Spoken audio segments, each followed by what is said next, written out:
ছাড়াচ্ছে তো খড় ছাড়াচ্ছে কারণ অনেকেই আমাদের চাপা আলু দেখেছো, এই যে আবার আমাদের খাওয়া শুরু করে দিয়েছে। এই দেখো, সেদিন তো ভালো করে দেখাতে পারিনি, আজকে দেখো এই যে মাটি আমাদের দেখা, ওই যে মাঠের উপর কিছু এই সার দিয়েছে একটুখানি, মানে এই যে বাড়ির গোবর মাটি এইসবগুলো শুকনো করে ছিল ওগুলোই দিয়েছে।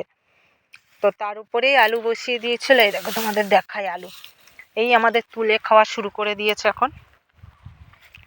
দেখো এতটা মতন তুলেছে। এই যে আলু লাগবে তাই চলে এলাম, বাড়িতে চাষ হয় যেহেতু। এই দেখো এই একটা গাছের গোড়ায় দেখো কটা হয়েছে, দেখায় একটা গাছের গোড়ায় এই 4টে, যেহেতু চাপা আলু। আরও দেখায় তোমাদের, যেহেতু তুলবো। দেখো কিছু কিছু গাছের গোড়ায় অতটা হয়নি, বীজের উপর নির্ভর করে। কি একটা বীজ এনেছিল পরে, সেটা অতটা ভালো ছিল না।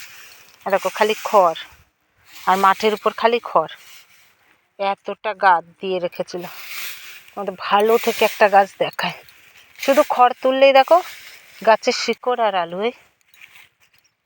আমাদের থেকে আমাদের কাকাদের চাপা আলুটা খুব সুন্দর হয়েছে। এই দেখো দাঁড়াও, এরকম যত খড় উল্টাবে আর আলু পাবে। এই দেখো শুধু খড় উল্টে যাও আর গাছের গোড়া থেকে আলুগুলো বের করো। বেশি লাগবে না, এই কটাতেই যথেষ্ট। এই দেখো 4টে 5টা গাছে।